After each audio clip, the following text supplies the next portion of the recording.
Hello friends, welcome to UTH IAS. आज हम अपने पीवाईक्यू के आगे की सीरीज को कंटिन्यू करते हैं।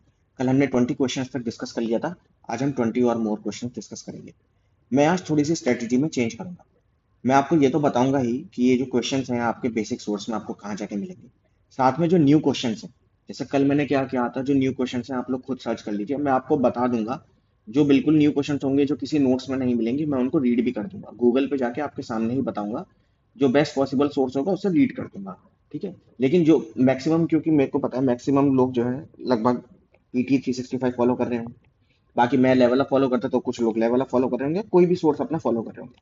तो अगर आपको अभी स्टार्ट हो गए हैं सबके कोर्सेज प्रीलिम्स के, सब लोग अब कोई मैगजीन या कोई जो भी कंपाइलेशन फॉलो कर रहे हैं, आपको जो टॉपिक समझना है, आपको लग रहा हो कि ये टॉपिक नया है, आप जाके उसमें, मतलब मैं बताऊंगा कि ये टॉपिक जैसे नोट्स में नहीं है मोस्टली, तो आप उसको सर्च कर लेना अपने नोट्स में। हो सकता है आपके नोट्स में मिल जाए तो आप वहीं से पढ़ना, कहीं और से मत पढ़ना। लेकिन मैं जो आपको बताऊंगा वो मैक्सिमम वो बताऊंगा, क्योंकि मेरा तो लेवल अप, मैं लेवल अप से पढ़ा हूँ, तो मैं वो बता सकता हूँ कि उसमें था या नहीं था। तो इसका और अभी भी जो लेवल अप का मटेरियल आएगा वो उसमें ऐड रहेगा। जो चीज़ नहीं होगी मैं आपको दिखा दूंगा। गूगल पे कहाँ सर्च करना है, एक जगह आपको कंपाइल मिल जाएगा, आप वहां से दोबारा पढ़ सकते हैं। ठीक है। तो इससे आपको दिक्कत नहीं होगी कि कहाँ ढूंढना है कहाँ नहीं ढूंढना है, मैं आपको दिखा दूंगा। और जो नया टॉपिक होगा उसे मैं रीड भी कर दूंगा। लेकिन मेरा आपसे यही एडवाइस है कि आपने जो भी सोर्स फॉलो कर रहे हैं पहले ट्राई कीजिए, आपके सोर्स में अगर वो है तो सर्च कर लीजिए। सर्चेबल पीडीएफ है सारी, सर्च कर लीजिए। मिल जाए तो बहुत अच्छी बात है, नहीं मिले तो आप गूगल पे उसको देख लेंगे। मैं आपको बता दूंगा कहाँ मिल सकता है। ठीक है, चलिए स्टार्ट करते हैं। क्वेश्चन है 21st। The organism cicada, froghopper and pond skater are. ये एनवायरमेंट के नोट्स में बहुत अच्छे से कवर होता है, चाहे आप कहीं से भी करिए, पीटी 365 या लेवल अप। मैं लेवल अप से करता हूँ, वहाँ पे मेरे बहुत अच्छे से कवर होता है। ठीक है। इसका आंसर है सी, ये इंसेक्ट्स है। ठीक है, 21 का आंसर सी। मैं आपको दिखा देता हूँ, ये देखिए 21 का आंसर सी, ये इंसेक्ट्स है। ठीक है। और मैं आपको इसमें, देखिए ये नोट्स में है। मान लीजिए किसी के नोट्स में ना हो, कहीं ना मिले, तो मैं आपको यहाँ दिखा देता हूँ। ये देखिए, ये मैंने इसमें निकाला हुआ है। ये देखिए मेरे को, मैंने गूगल पे सिंपल सर्च किया, जो मिल गया मैं टेक्स्ट बुक का मिल गया, टेक्स्ट बुक का मैंने देख लिया। यहाँ से देखिए, सिकाडास के बारे में दे रखा है, इमेज दे रखी है, फ्रॉग हॉपर के बारे में दे रखा है, पॉन्ड स्केटर के बारे में दे रखा है। यहाँ से वो लोग पढ़ लीजिए जिनको लगता हो कि उनके नोट्स में नहीं है, वरना मैक्सिमम सबके नोट्स में ये कवर्ड होगा। और दूसरी मैं आपको चीज़ बता दूं, एनवायरनमेंट में आप इतनी स्पीशीज पढ़ते हैं ना, ये आराम से ट्रिक से हो जाता है। ट्रिक मतलब, या ट्रिक कह रहा हूँ, ये आपको समझ में आ जाएगा जब आप इतनी स्पीशीज पढ़ते हो ना, आपको पता चल जाता है कि ये स्पीशीज मैंने इंसेक्ट सेक्शन में पढ़ी है, हाँ इंसेक्ट में है, ये स्पीशीज मैंने फिश सेक्शन में पढ़ी, फिश है। ठीक है। तो इसलिए इसके लिए इतना आपको लोड लेने की जरूरत नहीं है। ठीक है, समझ गए। तो मैंने आपको कंपाइलेशन भी दिखा दिया, ताकि आपको कल को ये ना लगे कि कहाँ से पढ़ना कहाँ से नहीं पढ़ना। आप गूगल पर सर्च करेंगे, टेक्स्ट बुक के मिले हैं, फोरम के हैं, बहुत सारी कोचिंग्स हैं। मैं ऐसे किसी को एंडोर्स नहीं कर रहा, जिसका आपको अच्छा लगे आप उसका देख लीजिए। ठीक है। मैं इसको नहीं पढ़ रहा हूँ क्योंकि ये सबके नोट्स में मैक्सिमम मिल जाएगा। ठीक है। ओके, नेक्स्ट बढ़ते हैं। अब 22 क्वेश्चन देखते हैं। मैंने स्टेटमेंट, ये स्टेटमेंट वाइज क्वेश्चन है, मैं आपको कल बता चुका हूँ कैसे करना है। Statement one, many chewing gums found in the market are considered a source of environmental pollution. ये देखिए बहुत बेसिक क्वेश्चन है। ठीक है, ये नोट्स में नहीं भी हो तो आप इसको अपनी कॉमन सेंस से सॉल्व कर सकते हैं कि च्युइंगम्स जो है वो सोर्स ऑफ एनवायरमेंटल पॉल्यूशन है। हाँ बिल्कुल है। ठीक है। क्योंकि च्युइंग, देखिए एक तो च्युइंगम्स में के अंदर जो मटेरियल यूज होता है, च्युइंगम्स डिस्पोज होती हैं, तो कोई इसमें बायोडिग्रेडेबल प्रोसीजर तो है नहीं। ठीक है, वो एनवायरमेंट पॉल्यूशन क्रिएट करती है। मैं भी बिल्कुल कॉमन सेंस से बता रहा हूँ कि आपको कुछ नहीं आता है तो ये है, ये आप मान के चलोगे हाँ है। मतलब ये गलत तो नहीं है। यूपीएससी में एक सॉल्व करने की टेक्निक है कि पहले देखो गलत तो नहीं है ना स्टेटमेंट, जनरली तो सही कह रहा है, हाँ एनवायरमेंट पॉल्यूशन करती है वो। सेकंड है, many chewing gums contain plastic as गम बेस। ये भी सही है बिल्कुल बात, उसमें प्लास्टिक मटेरियल होता है। ठीक है। ये हमारी बेसिक अंडरस्टैंडिंग से ये क्वेश्चन सॉल्व हो सकता है। क्यों? क्योंकि जब आप इतना पढ़ लेते हो ना, आपको एक बेसिक कॉमन सेंस जनरेट हो जाती है कि हाँ ये गलत नहीं कह रहा। तो हमारा स्टेप वन क्लियर हो गया कि हाँ दोनों स्टेटमेंट सही है, तो यानी ए और बी में से ऑप्शन है।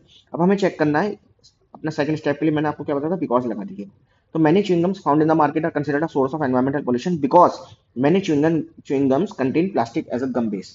तो सुनने में ठीक लग रहा है कि भाई च्युइंगम्स जो है आपको पॉल्यूशन क्रिएट कर रही है। एक रीजन ये हो सकता है ना कि उन्होंने प्लास्टिक होगा एज अ गम बेस, तो इसलिए मैं इसका आंसर ए मार्क कर रहा हूँ। यही सेम ट्रिक मैंने अपने एग्जाम में लगाई थी, क्योंकि तब तक तो ये किसी ने दिया नहीं था ना इसका सॉल्यूशन, और ये आंसर सही आया। तो मैं आपको दिखा देता हूँ, 22 का आंसर ए है। ठीक है। अब क्योंकि ये किसी नोट्स में मिलेगा नहीं, ये कहीं नहीं मिलता, ये तो बहुत ऐसा क्वेश्चन है, ये कहाँ, ये तो बहुत कॉमन सेंस वाला क्वेश्चन है, इसलिए मैं आपको इसको रीड कर देता हूँ। ठीक है, मैं आपको इसको रीड कर देता हूँ। ये देखिए, ये क्वेश्चन है। मैं आपको इसका सोल्यूशन एक बार रीड कर दे रहा हूँ, जिससे आपको पता चल जाए कि हाँ कॉमन सेंस कैसे अप्लाई हुई है हमारी। चलिए, many chewing gums found in the market are indeed a source of environmental pollution due to improper disposal and their non biodegradable nature.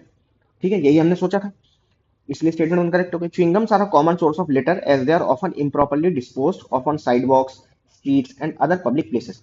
Chewing-gums take a long time to decompose and can cause significant environmental pollution, contributing to urban cleanliness issues and requiring substantial effort and cost for removal. ठीक है। Second, many chewing-gums contain plastic as a gum base, which contributes to their environmental impact. इसलिए second statement भी correct है। The base of many modern chewing gums is made from synthetic polymers, which are essentially plastics. These synthetic polymers give chewing gum its chewy texture and can include substances जैसे polyethylene, polyvinyl acetate. These plastic-based components do not biodegrade easily, contributing to environmental pollution when the gum is improperly disposed of. इसलिए the presence of plastic in the gum base is a key reason why chewing gums contribute to environmental pollution. ठीक है, समझ में आ गया? ये हमने topic इसको यहाँ से कवर कर लिया, आपका कॉम्प्रिहेंसिवली कवर भी हो गया, आपको समझ में आ गया कि हाँ ये क्वेश्चन आपका कंप्लीट हो गया। नेक्स्ट पे आते हैं 23 में। कंसिडर द फॉलोइंग पेयर्स, कौन सी कंट्री में कौन सा एनिमल नेचुरल हैबिटेट में मिलता है। ये एनवायरमेंट के नोट्स में है, बिल्कुल है, मेरे नोट्स में भी था। पीटी 365 होगा, उसमें होगा, नहीं होगा तो आप इसको आराम से, मैंने आपको बताया कैसे चेक करना है। ये देखिए, मैं आपको फिर से दिखा देता हूँ। यहाँ पे देखिए, ये यहाँ पे कौन सा कहाँ मिलता है, ठीक है, सब है इसमें। इसको आप पढ़ लीजिए, यहाँ से पढ़ लेना, आपके नोट्स में आएगा तब पढ़ लेना, ठीक है, क्योंकि नोट्स में ही है। मैं सही बता रहा हूँ, यहाँ से पढ़ने का कोई मतलब नहीं, डबल डबल कहीं से रीडिंग मत करो। नोट्स में मिल जाए तो वहां से पढ़ो, नहीं मिले तो ऑनलाइन पढ़ो। इसका आंसर डी है, 23 का आंसर डी है। मैं आपको दिखा देता हूँ, ये देखिए 23 का डी है। अच्छा, अब देखो, मतलब कोई भी मैच नहीं कर रहा, तो इसके लिए मतलब आपने बहुत अच्छे से क्रैम किया हो चीज़ों को तब। तो ये बार बार जब हम पढ़ते हैं ना, तो कहीं ना कहीं से आइडिया लग जाता है, लेकिन मेरे हिसाब से ये क्वेश्चन टच करने वाला नहीं है। क्यों? क्योंकि तीन के बारे में आपको याद रहे कि इंद्री ब्राजील में है, एल्क इंडोनेशिया में है, बोनोबो मेडागास्कर में, बहुत मुश्किल होता है। ठीक है, तो ऐसे क्वेश्चन को बहुत रिस्क लेके सॉल्व करना, मेरे हिसाब से तो ऐसे क्वेश्चन छोड़ देने ही सही। एलिमिनेशन का क्योंकि इसमें कोई स्कोप ही नहीं है ना। देखिए, only one, only two, only all three लिखा है, कैसे एलिमिनेट करोगे? नहीं कर सकते। और आंसर भी नन आया है, बिल्कुल ही अलग आंसर है। ठीक है, ओके, चलिए next. Consider following statements regarding World toilet Organization. देखिए, वर्ल्ड टॉयलेट ऑर्गेनाइजेशन केवल करंट अफेयर्स में डेली कहीं पढ़ा हो तो पढ़ा हो, वरना कंपाइलेशन में तो कहीं नहीं था ये। उस जिस ईयर ये सवाल आया था उस साल तो किसी कंपाइलेशन में नहीं था। ठीक है, तो इस क्वेश्चन की कंप्लीशन के लिए ऐसा क्वेश्चन भी डोंट टच क्वेश्चन है। ये इतनी सारी ऑर्गेनाइजेशन दिया, मैं कहाँ तक याद रखोगे? वर्ल्ड टॉयलेट ऑर्गेनाइजेशन तो कोई नहीं पढ़ता है। तो इस क्वेश्चन की कंप्लीशन के लिए मैं इसको पढ़ दे रहा हूँ, ठीक है, ताकि ये हो जाए कि हाँ, हमारे पीवाई की अच्छे से हो गए। चलिए, वर्ल्ड टॉयलेट ऑर्गेनाइजेशन के बारे में हम पहले पढ़ लेते हैं, उसके बाद स्टेटमेंट्स देखेंगे। वर्ल्ड टॉयलेट ऑर्गेनाइजेशन एक इंडिपेंडेंट नॉन प्रॉफिट ऑर्गेनाइजेशन है and is not an agency of United Nations. सीधी सी बात है। वर्ल्ड टॉयलेट ऑर्गेनाइजेशन ऑर्गेनाइज करती है world toilet summit, world toilet day, world toilet college as part of its initiative. क्यों? To address global sanitation issues. While world toilet organisation works to improve sanitation, उसकी main activities क्या है? Advocacy, education, promoting best practices rather than directly granting funds. ठीक है, और information देख लीजिए, इसका फाउंडिंग कब हुई है? 19 नवंबर 2001 बाय जैक सिमिक, सिंगापुर के कोई सोशल एंटरप्रेन्योर हैं। ऑब्जेक्टिव ग्लोबल सैनिटेशन को प्रमोट करना, इंप्रूव करना, ब्रेक करना taboo surrounding toilet sanitation issues. Objective हमने बता दिया, एडवोकेसी है कि ग्लोबल सैनिटेशन क्राइसिस हो रहा है, प्रमोट करो बेटर सैनिटेशन फैसिलिटी, एजुकेट करो लोगों को on sanitation hygiene practices, innovate करो, डेवलपमेंट करो इनोवेटिव सैनिटेशन सॉल्यूशंस का, कोलैबोरेट करो governments, NGO, academia, private sector to address sanitation challenges. और बहुत सारे इनिशिएटिव हैं, जैसे वर्ल्ड टॉयलेट डे है, सैनी शॉप है, school toilet projects, advocacy campaigns, global reach इसका इम्पैक्ट है, रिकॉग्निशन है, चैलेंजेस। तो ये आप पढ़ सकते हैं। ठीक है, मैं ज़्यादा नहीं दिखा रहा हूँ, अननेसेसरी कॉपीराइट इशू आएगा, मैं आपको बस बता रहा हूँ। ठीक है, कि यहाँ से आप पढ़ सकते हैं, बहुत इंपॉर्टेंट नहीं। अब हम देख लेते हैं question. It is one of the agency of United Nations, नहीं, गलत। अगर आपको ये पता है तो एक क्वेश्चन, एक option D. World toilet summit, world toilet day, world toilet College are the initiatives of this organization. World toilet College तो हमने नहीं पढ़ा। अब वही बात है ना, ये इसका गैस कैसे करोगे? नहीं समझ पा रहा कौन सी स्टेटमेंट इसमें से करेक्ट है। अब उसमें से देख लेते हैं, उसमें वर्ल्ड टॉयलेट कॉलेज था क्या? वर्ल्ड टॉयलेट डे है, सैनी शॉप है, एडवोकेसी कैंपेन है, वर्ल्ड टॉयलेट कॉलेज तो इसमें भी नहीं दे रखा। तो अब इसका पता नहीं इसमें वर्ल्ड टॉयलेट कॉलेज है या नहीं है। ठीक है, चलो उसको रोक देते हैं। Third, the main focus of its function is to grant funds, ये तो नहीं है, फंड्स तो ग्रांट नहीं करता ये। Three wrong, three wrong. मतलब देखिए, हमने उसमें इतना पढ़ लिया उसके बाद भी, तो ये क्वेश्चन ऐसे ही है, ये डोंट टच टाइप क्वेश्चन है, इसको इतना ज्यादा दिल पे नहीं लेना है, छोड़ देते हैं। मैं भी छोड़ा था इस क्वेश्चन 24 का। चलो। नेक्स्ट क्वेश्चन, ये एनवायरमेंट में है। अब मैं आपको बताता हूँ, इसमें हर स्टेटमेंट नहीं मिलेगी, लेकिन आप इसमें एलिमिनेट आराम से कर लेंगे। Lions do not have a particular breeding season. देखिए जनरली हम ह्यूमंस का पता है कि होमो सेपियंस स्पीसीज है हम लोग, हमारा कोई ब्रीडिंग सीजन नहीं होता है, ठीक है। बाकी स्पीसीज के बारे में हम पढ़ते हैं, ऊपर ऊपर से पढ़ते हैं, नोट्स में रहता है, पर इतना कोई ध्यान से नहीं पड़ता कि ब्रीडिंग सीजन देखें, तो इसको अभी छोड़ देते हैं। इसको अटेम्प्ट करने का मैं तरीका बता रहा हूँ। Unlike most other big cats, चीतास do not roar. ये भी इन्फॉर्मेशन ऐसी है जो आप, अच्छा वैसे तो यूनिक इन्फॉर्मेशन है ये दोनों, अगर आपने पढ़ी हो तो बहुत अच्छी बात है, नहीं पढ़ी हो तो कुछ नहीं पता। Third, unlike male lions, male leopards do not proclaim their territory by scent marking. ये लेपर्ड्स की खास बात है, ये हमारे नोट्स में थी, मेरे जिस साल मैंने ये पेपर दिया तो साल नोट्स में थी, क्योंकि इसमें लेपर्ड्स करते हैं सेंट मार्किंग से अपनी टेरिटरी मार्क करते हैं। तो 3 रॉन्ग है, इसने लिखा है नहीं करते पर करते हैं, तो 3 रॉन्ग अगर मैंने इसमें करा तो मेरा आंसर ए आ जाता है। लेकिन ये तब आया जब एलिमिनेशन में लगा पाया, ठीक है, बिना एलिमिनेशन के नहीं आया। अब एलिमिनेशन मान लो हटा दे, ऐसे वाले ऑप्शन दे दे तो क्या करना है? कुछ नहीं करना है, आपको अपने ही नोट्स पढ़ने हैं। एनवायरमेंट के नोट्स में ये है, ध्यान से पढ़ना। देखिए इसने लायंस के बारे में एक यूनिक चीज दी है कि उनका पर्टिकुलर ब्रीडिंग सीजन नहीं होता। चीतास के बारे में यूनिक चीज दी है कि दे डू नॉट रोर। तो यहाँ से थीम पकड़ी है कि आप जो भी अपने नोट्स में पढ़ रहे हैं उसमें यूनिक चीज देख लीजिए उनकी क्या क्या है। जैसे अभी हमने कल देखा था कि फ्रूट उसका आया था, फ्रूट बैट्स का आया था, वो फ्रूगी फ्रूगी वोरस होते हैं, सॉरी फ्रूट बैट्स कर रहा हूँ, फ्लाइंग फॉक्स का आया था, सॉरी हाँ कल इंडियन हमने फ्लाइंग फॉक्स पढ़ा था, तो वो फ्रूगी वोरस होते हैं, और उसने बोला था कि वो फ्रूगी वोरस नहीं होते हैं, कि वो मतलब क्या बोल, एक सेकंड में दिखाई देता हूँ ना आपको। हाँ, ये रहा ना, flying fox feeds on the blood, तो हमने पढ़ा था ये नहीं होता है। तो ये एक यूनिक फीचर आपको याद रह जाएंगे, आप पढ़ेंगे ध्यान से तो ये याद रह जाते हैं जनरली, ठीक है। तो हमें उन पर फोकस करना है, इससे यही समझ में आता है बस। नेक्स्ट क्वेश्चन पे बढ़ते हैं। विच one of the following is the correct description of 100 million farmers. ये देखिए ये भी करंट अफेयर्स वाला क्वेश्चन है, ये मेरे नोट्स में नहीं था, आपको मिल जाए तो बहुत अच्छी बात है। कई सारी बीटी फिजिक्स के बारे में शायद ये था, ठीक है, तो कई लोग इसको कवर करते हैं। तो इसका 26 का इसका ए आंसर है कि it is a platform for accelerating transition towards food and water systems that are net zero, nature positive and that aims to increase farmer resilience। तो ये आप उसी तरह से गूगल पर सर्च करके आप देख लेंगे, आपको मिल जाएगा। मैं उसको बार बार नहीं पढ़ रहा हूँ, अननेसेसरी कॉपी स्ट्राइक आ जाएगा और कॉपीराइट स्ट्राइक आ जाएगा, तो मैं उसको नहीं कर रहा हूँ। तो ये प्लेटफॉर्म है for accelerating transition towards food and water system that are net zero, nature positive and that aims to increase farmer resilience. ठीक है, सही है, ओके चलिए आगे बढ़ते हैं। इसका ये हो गया। Consider the following, how many of the above are consider distributed energy resources. ये भी नोट्स में रहता है सबके। पहले इसमें हम पढ़ लेते हैं डिस्ट्रीब्यूटेड एनर्जी रिसोर्सेज। देखिए इसका क्या मतलब है, आपको बेसिक लैंग्वेज में बता देता हूँ। आपको पता है पावर प्लांट्स होते हैं, पावर प्लांट्स थर्मल पावर होते हैं, हाइड्रो पावर होते हैं, ठीक है, एक्सेट्रा।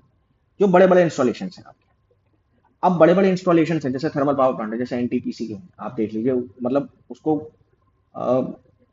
13,000 मेगावाट की यूनिट, 14,000 मेगावाट की यूनिट, 500 मेगावाट की यूनिट रहती है, तो उनको बहुत लार्ज लैंड एक्वायर करना पड़ता है, बहुत बड़ा एरिया चाहिए रहता है। तो इसकी वजह से इश्यूज रहते हैं, बहुत ज़्यादा इश्यूज रहते हैं कि भाई लैंड नहीं मिल पाएगा तो ये एनर्जी जनरेशन कैसे हो पाएगा, ठीक है। और अभी इंडिया को एनर्जी जनरेट करनी है, ठीक है, क्यों? क्योंकि हमें विकसित भारत बनना है 2047 तक। तो एक ऑल्टरनेट है डिस्ट्रीब्यूटेड एनर्जी रिसोर्सेज। अच्छा, ये ऑल्टरनेट ऐसे भी है कि आपको अभी भी हमारे देश में कई गांव ऐसे हैं जो अभी भी ग्रिड कनेक्टेड नहीं है। तो ये क्या है? ये एक तरीका है कि लोकल लेवल पे आप जनरेट करो एनर्जी और वहीं पे आप कंज्यूम भी कर दो, और जो एक्स्ट्रा बच जाए उसको आप ग्रिड से कनेक्ट कर दो। जैसे इसका एग्जांपल रूफटॉप सोलर प्लांट, ठीक है। रूफटॉप सोलर में आप अपने घर पे छत पे लगा लो, आप एनर्जी जनरेट कर रहे हो, कंज्यूम कर रहे हो, जो एक्स्ट्रा है आप ग्रिड पे भेज सकते हो। तो डिस्ट्रीब्यूटेड एनर्जी, इसमें डिस्ट्रीब्यूटेड टर्म का मतलब ये है कि लोकलाइज जनरेशन हो रहा है इसमें, ठीक है। इसका एग्जाम्पल बहुत सारा हो सकता है। आप सीएनजी से जनरेट कर सकते हो power, small hydro power plant, small wind turbines, local. तो ये लोकल, इसका ये मतलब है कि लोकल लेवल पे जनरेट हो रहा है, ग्रिड कनेक्ट कर सकते हैं इसको, ठीक है। तो इससे आप समझ लोगे, और ये सबके नोट्स में कवर्ड होता है, तो इसको समझ लेते हैं। तो इसमें क्या क्या आता है? बैटरी स्टोरेज, बिल्कुल भाई बैटरी। आप एक बार बताइए, आपकी इलेक्ट्रिक व्हीकल्स में जो बैटरीज लग रही है, बैटरी में एनर्जी है ना, तो वो डिस्ट्रीब्यूटेड एनर्जी फॉर्म में है ना। वो आप डायरेक्ट पावर प्लांट से तो बिजली नहीं खींचते ना, बैटरी में चार्ज के लिए, बैटरी के अंदर एनर्जी है, उस बैटरी से आपको पावर दोगे। बैटरी स्टोरेज, बायोमास जनरेटर्स, यही मैंने अभी बताया। फ्यूल सेल्स वही एनर्जी जनरेट कर रहे हैं उसी लोकेशन पे, लोकलाइज फॉर्म में जनरेट कर रहे हैं fuel cells. Rooftop solar photovoltaic units. तो सारे आपका 27 का डी हो गया, ठीक है। ये आपका सिंपल कंसेप्ट से क्लियर हो जाएगा। 28, which of the following shows a unique relationship with an insect that has co-evolved with it and that is the only insect that can pollinate this tree। ये फिग है इसका, ठीक है। 28 का ये है, ये सबके नोट्स में रहता है, इसमें कुछ ऐसा समझने का है नहीं, जिसको नोट्स में ना मिले, मैं बार बार रिट्रेट कर रहा हूँ, गूगल पे जाके मैंने आपको तरीका बता दिया है, गूगल पे जाके आप सर्च करोगे इस तरह से। देखिए मैंने बहुत सारे टैब्स खोल रखे हैं, मैं चाहूँ तो आपको दिखा भी सकता हूँ, सारे रीड कर ले सकता हूँ, लेकिन कोई मतलब नहीं, मैंने आपको तरीका बता दिया, आप यहाँ से ढूंढ लीजिए। ये इसलिए बता दिया मैंने कि आप परेशान ना हो कि हम कहाँ ढूंढेंगे, इस तरह से आपको मिल जाएगा। और मुझे इसका टेक्स्ट बुक अच्छा लगा, क्योंकि अच्छा लगा क्योंकि इसमें देखिए ये बहुत शॉर्ट में ना जल्दी से चीजें एक्सप्लेन कर देता है। हालांकि इसलिए हम लोग इसमें ये लेके बैठे हैं, अपने पीवाईक्यू की आंसर की लेके बैठे हैं, एक आध क्वेश्चन वो गलत होता है वो कहीं और से पढ़ लेना। ठीक है, कुल मिला के हमारा काम खत्म होना चाहिए। ठीक है, अननेसरी काम नहीं बढ़ाना है हमको बस। चलिए आगे, consider the following, how many of the above है पॉइजनस स्पीसीज अमंग देम। ये बहुत सिंपल है, ये बचपन से भी हम पढ़ते आ रहे हैं, ये कहीं ना कहीं है पढ़ाई है। तीनों स्पीसीज पॉइजनस है, 29 का, सॉरी 29 का सी, तीनों स्पीसीज पॉइजनस है, ये पढ़िए, ये सबके नोट्स में रहता है, इसमें इतनी कोई बड़ी चीज नहीं। ठीक है, consider the following, how many of the above trees are actually native to India. अच्छा, इसका मैं आपको एक सोर्स बताता हूँ। जो हमने मॉडर्न इंडिया में एडवेंट ऑफ यूरोपियंस है ना, एडवेंट ऑफ यूरोपियंस में उसमें एक चीज है कि वो कौन कौन से रिसोर्सेज हमने एक्सचेंज करे हैं। ठीक है, तो एक तो ये उससे होता है सॉल्व। दूसरा इसमें थोड़ा सा इसमें ना, एक तो ये वाला मॉडर्न हिस्ट्री का लग जाएगा। दूसरा इसमें कौन सा नेटिव टू इंडिया है, ये थोड़ा आपको एनवायरमेंट के नोट से मिल जाता है। ठीक है, तो ये काफी हद तक क्वेश्चन कवर हो जाता है, लेकिन फिर भी ये थोड़ा टफ क्वेश्चन है क्योंकि इसमें एलिमिनेशन का ऑप्शन नहीं है। अब एलिमिनेशन का ऑप्शन नहीं है तो क्या करना है इसका, देखिए आंसर यूपीएससी ने ए दे रखा है। इसको जब मैंने सर्च किया था, क्योंकि मुझे भी एग्जैक्ट याद नहीं रहता इनका इतना, क्योंकि ये एकदम फैक्चुअल है, फैक्चुअल सबको याद नहीं रहता है, तो मैं आपको दिखा देता हूँ। जैसे यहाँ है, इसमें देखिए, इसमें कैशियू पपाया को नहीं किया इन्होंने, इन्होंने रेड सैंडर्स बोला है कि रेड सैंडर्स हमारा है, कैशियू पपाया हमारा नहीं है। इन्होंने बोला कैशियू जो है ब्राजील का है, papaya tropical region of Americas का है, Mexico central America, red sanders हमारा आंध्र प्रदेश का है, ये इन्होंने बोला है। ठीक है, बाकी इन्फॉर्मेशन है आप देख लेंगे।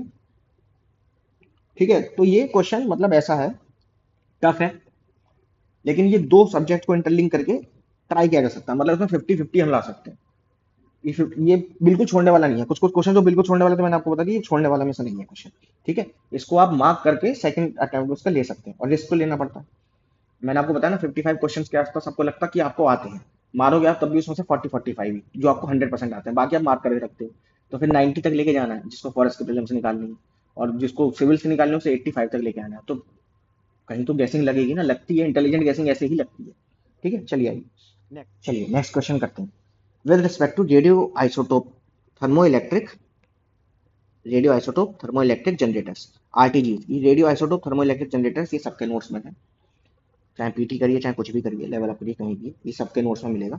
इसको आप कॉमन सेंस से हम सॉल्व करते हैं। रेडियो आइसोटोप, देखिए रेडियो एक्टिव आइसोटोप मतलब रेडियो एक्टिविटी, तो रेडियो एक्टिविटी से जो पार्टिकल्स, जो एनर्जी निकलेगी उसको यूज करके इलेक्ट्रिसिटी में कन्वर्ट करना है, सिंपल। तो स्टेटमेंट पढ़ते हैं, these are miniature fission reactors, नहीं ये फिशन वाले नहीं है, फिशन में तो हमको बम्बार्डमेंट करना पड़ता है ना, फिशन मतलब तोड़ना, तो इसमें हम बम्बार्डमेंट तो करनी रहे, खुद ही हो रहा है, तो पहले स्टेटमेंट गलत हो गई, आपका आंसर तो आ गया। ठीक है, आंसर तो आ गया, तो मेरा 31 का बॉम्बे, मतलब 31 का बी आंसर आ गया, लेकिन हम इसको थोड़ा पढ़ते हैं। RTGs are use for powering the onboard system of spacecraft, हाँ ये एप्लीकेशन है इसकी। RTGs can use plutonium 238 which is a by product of weapon development, देखिए यूज तो करता है, लेकिन ये वेपन डेवलपमेंट का है या नहीं है। अब जब इसको मैंने एग्जाम में सॉल्व किया था ना, मैंने इसको मार दिया था, क्यों, तुक्का में मार दिया था, मेरा आंसर सही हो गया। लेकिन मैं आपको बता दूं, हमने जनरली जो पढ़ा है कि यूरेनियम, नेचुरल यूरेनियम जो होता है उसमें 238 भी होता है और यूरेनियम 235 होता है, ये मिक्स होता है। तो जब इसका फिशन होता है तो इसमें जब न्यूट्रॉन्स ऐड करते हैं तो प्लूटोनियम 239 बनता है। अब ये प्लूटोनियम 238 क्या है, तो उसको मैंने जब नेट से सर्च किया ना, तो मैं आपको नेट से सर्च करके बताता हूँ। देखिए, plutonium 238 is primarily a byproduct of irradiating neptunium 237 with neutrons in nuclear reactors, though it also forms in similar amounts during regular reactor operations. Historically was produced by bombarding uranium 238 with deuterons. Neutrons करोगे तो 239 deuterons से. The key is neutron capture by neptunium 237, which is itself a byproduct from uranium fuel, making plutonium 238 a product of nuclear fuel cycle, often linked to weapons program और space power needs. मतलब ये weapons development का जो by product है, ये एक by product है उसका, प्लूटोनियम 238। तो देखिए अब ये तुक्का लग गया, वहां पे हर चीज नहीं पता होती, पर हाँ पढ़ ली, नहीं समझ में आया आप इसमें से दोबारा देख लीजिएगा, ऐसा कुछ तो है नहीं। चलिए आगे बढ़ते हैं फटाफट से। Consider following statement, statement 1, giant stars live much longer than dwarf stars. Statement 2, compare to dwarf stars giant stars have a greater rate of nuclear reactions. अब इसको सॉल्व करते हैं। देखिए, giant stars live much longer than dwarf stars, ये statement सही नहीं है। पहली बात तो इसका सोर्स क्या है, ये जनरली बेसिक साइंस के मॉड्यूल में पढ़ाया जाता है, वही साइंस एंड टेक का जो भी सारे मॉड्यूल होता है उसमें पढ़ाया जाता है, पर इतना डेप्थ में मैंने नहीं पढ़ा था। ठीक है, ये ज्योग्राफी का जो आपका सोलर सिस्टम कैसे फॉर्म हुआ, यूनिवर्स कैसे फॉर्म हुआ, वहां पे इसका थोड़ा हिंट है, एग्जैक्ट ये लाइंस नहीं है। तो इसको कहाँ से ढूंढेंगे हम, वहीं गूगल पे जाके ढूंढेंगे। फिलहाल कोशिश करते हैं कि हम इसको सॉल्व कर सकते हैं नहीं कर सकते। Statement one, giant stars live much longer than dwarf stars. अब ये स्टेटमेंट सही है या नहीं है? देखिए, हमें एक चीज पता है, जो हमने इसको कॉमन सेंस से यूज करते हैं, जो हमने जब यूनिवर्स के फॉर्मेशन में हमने पढ़ी है, कि जो जाइंट स्टार्स होते हैं, मतलब एक चंद्रशेखर लिमिट हमने पढ़ी है। चंद्रशेखर लिमिट क्या कहती है? 1.44 टाइम्स या 3 टाइम्स मास ऑफ द सन होता है। ठीक है, तो सुपरनोवा एक्सप्लोजन होता है, ये सब हमने पढ़ा हुआ है। ठीक है, मैं एग्जैक्ट इस समय रिकॉल नहीं कर पा रहा हूँ, एग्जैक्ट अभी हम समझ नहीं रहे, मैं आपको हिंट दे रहा हूँ। ठीक है, जब हम, तो इसका मतलब जब जितना ज्यादा मास ऑफ द स्टार होता है, उतना बड़ा एक्सप्लोजन होने के चांसेस होते हैं, तो स्टेबल तो वो नहीं हुआ इसका मतलब। लेकिन जितना छोटा स्टार होता है, वो छोटा स्टार व्हाइट ड्वार्फ बन के खत्म हो जाता है। व्हाइट ड्वार्फ फिर ब्लैक ड्वार्फ बन के वो वहीं के वहीं खत्म हो जाता है, ये हमने पढ़ा हुआ है लाइफ साइकिल जब हमने स्टार की पढ़ी है। तो स्टेटमेंट वन इसलिए मैंने रॉन्ग मार्क कर दी कि नहीं, जाइंट स्टार ज्यादा तो नहीं रहते ड्वार्फ स्टार से, ड्वार्फ स्टार लंबा जाते हैं, जाइंट स्टार तो टूट जाते हैं। तो स्टेटमेंट वन इनकरेक्ट होते ही मेरा आंसर तो आ गया। स्टेटमेंट टू देख लेते हैं। Compare to dwarf stars, giant stars have a greater rate of nuclear reaction. ये सही बात है, क्यों? क्योंकि जाइंट, भाई जाइंट न्यूक्लियर रिएक्शन किस वजह से होता है? न्यूक्लियर मटेरियल की वजह से। उनके अंदर न्यूक्लियर मटेरियल है, इसलिए न्यूक्लियर रिएक्शन हो रहा है। न्यूक्लियर मटेरियल क्या है? हाइड्रोजन कन्वर्ट हो रही है हीलियम में।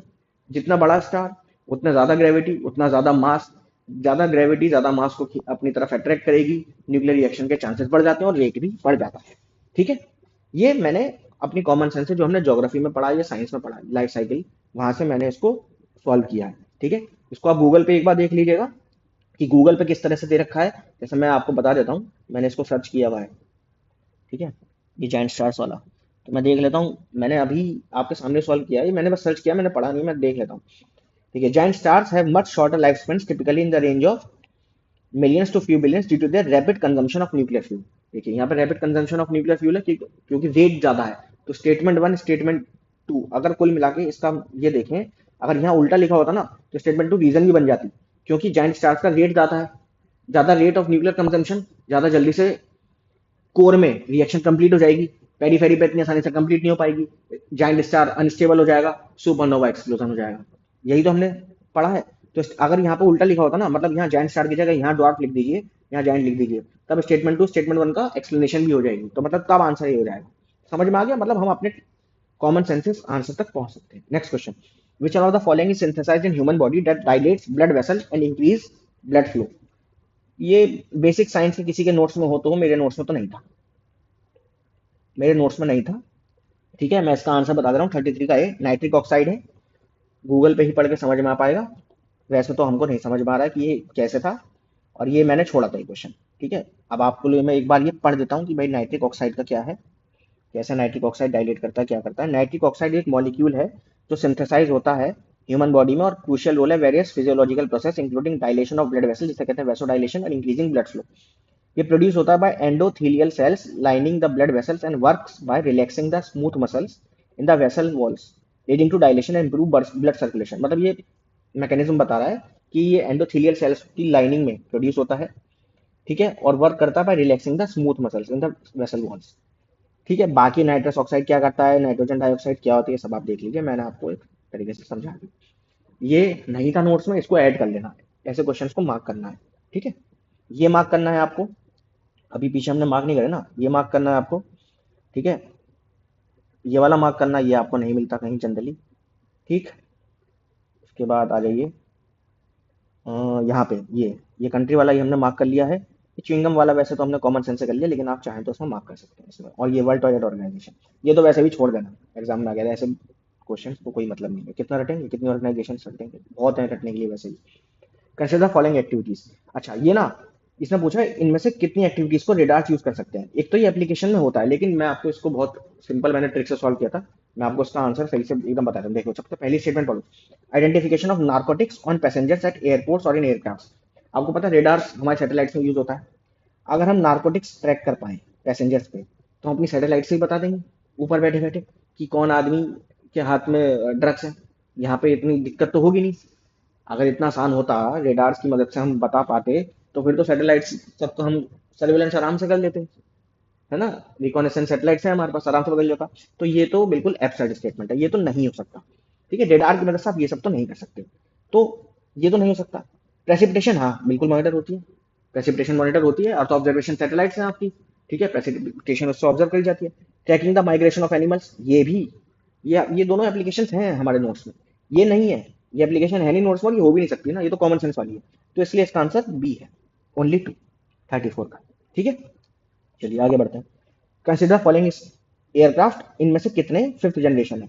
जनरेशन ऑफ एयरक्राफ्ट सबके नोट्स में होती है, डिफेंस का टॉपिक होता है साइंस में, सबके नोट्स में रहता है। जनरेशन ऑफ एयरक्राफ्ट सब में होती है। ठीक है, ये ट्रिकी क्वेश्चन था क्योंकि इसमें एक भी नहीं है, ये रटने वाला क्वेश्चन है, ऐसा कुछ नहीं है, नोट्स में है, कुछ देखने की जरूरत नहीं है। ठीक है, कोई भी इसमें से फिफ्थ जनरेशन एयरक्राफ्ट नहीं, सबके नोट्स में है, आगे कहीं पढ़ने की जरूरत नहीं। In which of the following hydrogels use. Hydrogels अभी recently last year current affairs में था, तो ये भी नोट्स में था, ये भी सबके नोट्स में था। ठीक है, पर इसमें क्या है, इसका ना देखिए, कंट्रोल ड्रग डिलीवरी पेशेंट्स, यहाँ यूज हो रहा था मेडिसिन की फील्ड में, इस वजह से इसका यूज में था। मोबाइल एयर कंडीशनिंग और प्रिपरेशन ऑफ इंडस्ट्रियल लुब्रिकेंट्स, यहाँ पे नहीं है, ये आपको रटना पड़ेगा थोड़ी सी एप्लीकेशंस। अब ये नहीं याद रहती इतनी। ठीक है, मैं भी तो एस्पिरेंट था, मैंने भी तो ये वाला एग्जाम दिया था, नहीं याद रहती, ये तुक्का है। ये वही वाली बात है कि अगर याद आ गया तो आ गया, क्योंकि हाइड्रोजेल वैसे है टॉपिक, नोट्स में है हाइड्रोजेल, अगर वो पढ़ा हुआ है तो याद आ जाता है कि कहाँ यूज हो सकता है, कहाँ यूज नहीं हो सकता। ठीक है, तो ये नोट्स में रहेगा, तो ये हम इसको ए मार्क कर दे रहे हैं इसका। फिर इसका आंसर जो दे रखा है ये नोट्स में है, इसलिए इसको अलग से कुछ पढ़ने की जरूरत नहीं है। Which one of the following is the exhaust pipe emission from fuel cell electric vehicles powered by hydrogen. ये तो बहुत basic question, fuel cell hydrogen से चल रहा है, तो एग्जॉस्ट में क्या होगा, एग्जॉस्ट में होगा वाटर, H2 वाटर वेपर। तो बचपन से पढ़ते आ रहे हैं, इसमें तो कुछ इतना रॉकेट साइंस है नहीं। Recently term pumped storage hydro power, pumped storage hydro power is actually an appropriated discuss in the context of which one of the following. आपको एक चीज पता होगी, इंडिया में एनर्जी स्टोरेज का इशू है। एनर्जी स्टोर इंडिया में क्या है, एनर्जी स्टोर आप कर ही नहीं सकते, इलेक्ट्रिसिटी जैसे जनरेट होगी आपको कंज्यूम करनी पड़ती है, वरना आपको बहुत बड़ी बड़ी बैटरीज लानी पड़ेंगी, वो इतनी बड़ी बड़ी बैटरीज आएंगी। तो एक सिस्टम है उसमें, पम्प्ड स्टोरेज हाइड्रो पावर। इसमें क्या होता है, जैसे एनर्जी जनरेट हुई है, आप क्या कीजिए, अब हमको पता है कि लोअर हाइट से हायर हाइट पे भेजने के लिए यहाँ पे वाटर को पावर एनर्जी सप्लाई करनी पड़ेगी। भाई ये हाई पोटेंशियल एनर्जी पे वाटर रहता है यहाँ पे, ठीक है, ये पेंट स्टॉक से आ रहा है। ठीक है, ये यहाँ पे आके इसकी हाई कैनेटिक एनर्जी होती है, यहाँ पे हम लोग अपने टरबाइन लगाते हैं और एनर्जी ऑब्टेन करते हैं। हमें अब उल्टा करना है ना, उल्टा करना है तो मतलब एनर्जी को हमें सप्लाई करके ऊपर देना पड़ेगा, तो इसकी हमें पोटेंशियल एनर्जी की फॉर्म में स्टोर हो जाएगा वाटर ऊपर हमारा, उसके बाद हम उसको यूज कर सकते हैं। ठीक है, पैन स्टॉक चालू कीजिए, वाटर फ्लो हो जाएगा और टरबाइन चलाइए। पैन स्टॉक ये सब हाइड्रो इलेक्ट्रिक टरबाइन से रिलेटेड है, उसको छोड़ दीजिए। मैं सिंपल से इतना बताऊं, एक पाइप है यहाँ पे, वहां से पानी फ्लो होगा और नीचे आपका टरबाइन लगी हुई है, सिस्टम है, उसको मूव कराएगा, एनर्जी जनरेट हो जाएगी। तो कुल मिला के एक तरीका है एनर्जी को स्टोर करने का, कि आप जो है एक वर्क कर रहे हो, जो एनर्जी जनरेट होगी उससे वर्क करके एनर्जी को स्टोर कर रहे हो। पर इसमें भी लैंड वगैरह की रिक्वायरमेंट रहती है, टोपोग्राफिक कंडीशंस के बेसिस पे डिपेंड करता है। तो एक चीज समझ में आ गई, ये हमारा है लॉन्ग ड्यूरेशन एनर्जी स्टोरेज के लिए। ठीक है, 38 का सी ये है इसके लिए। चलिए अब आ जाइए मेम्ब्रेन बायोरिएक्टर्स। मेम्ब्रेन बायोरिएक्टर्स मैं आपको बता देता हूँ, ये अब तो नोट्स में है, उस समय कुछ कुछ नोट्स में था, लेकिन इसको सॉल्व कैसे करना है एग्जाम में। मेम्ब्रेन है और बायोरिएक्टर्स है, ये मैंने एग्जैक्ट सॉल्व किया था, मेरा सही भी हुआ था। भाई मेम्ब्रेन कहीं हम यूज करते हैं तो जनरली फिल्ट्रेशन के लिए यूज करते हैं जनरली, और बायोरिएक्टर्स का मतलब है कि बायोलॉजिकल ऑर्गेनिजम्स का यूज करके कर रहे हैं। मैंने यही सोचा था, मैं इतना बता दूं आपको, मैंने यही सोचा था। तो मैंने इसमें से क्या देखा, ये नहीं, रिप्रोडक्टिव नहीं, ड्रग डिलीवरी नहीं, वैक्सीन प्रोडक्शन नहीं, वेस्ट वाटर ट्रीटमेंट, यही इसका आंसर है 39 का डी। ठीक है, इसके नोट्स में वहां से पढ़ लेना, ट्रिक यही लगाई थी मैंने और इससे मेरा आंसर आ गया था और आपका भी आ जाएगा। Next, with reference to Indian economy collateral borrowing and lending obligations क्या होते हैं। बहुत सिंपल सी चीज है, collateral borrowing and lending obligations का मतलब ये है कि आप कोलैटरल दे रहे हो किसी को और लोन ले रहे हो, तो कहाँ चलता है, ये जनरली बैंकिंग इंस्ट्रूमेंट है और ये मनी मार्केट में होता है, ये सबके बेसिक नोट्स में रहता है। ये मनी मार्केट है इसका 40 का सी, इसमें कुछ समझाने वाला है नहीं। ठीक है, तो चलिए आज के लिए इतना ही, आज हमने जल्दी से कंप्लीट कर लिया है, हमने थोड़ा सा चेंज किया है। मैंने सारे क्वेश्चंस जो मैं आपको बताया कि आप गूगल पर सर्च कर लीजिए, डिस्कस नहीं कर रहा हूँ, अननेसेसरी कॉपीराइट नहीं चाह रहा हूँ मैं कि चैनल ही बंद हो जाए। ठीक है, लेकिन मैंने आपको बता दिया, आप उस तरह से सर्च कर सकते हैं, किसी कोचिंग को प्रमोट नहीं कर रहा हूँ, वहां से आप जाके जहां भी दिख जाएगा आपको देख लीजिए। मैक्सिमम ट्राई कीजिए, अगर आप पहला आप अपने नोट्स में देखिए, नोट्स में है तो वहीं से पढ़िए। ठीक है, चाहे कितनी एक्स्ट्रा इन्फॉर्मेशन हो वो आप नोट्स में ऐड कर लेना, अलग से कहीं मत पढ़ना, क्योंकि मैं आपको बता दूं क्रिप्टोग्राफिक मेमोरी का बहुत ज़्यादा इंपॉर्टेंट रोल होता है। ठीक है, तो चलिए आज हमने अब तक हमने 20 क्वेश्चन और डिस्कस करके 40 क्वेश्चन हमारे पूरे हुए हैं। नेक्स्ट हम और डिस्कस करेंगे, आगे इसको कंप्लीट करेंगे। आप बताइए आपको सीरीज कैसी लग रही है, कमेंट कीजिए, कुछ और चेंज चाहते हैं तो बताइए। ठीक है, okay, thank you, all the best for your exams.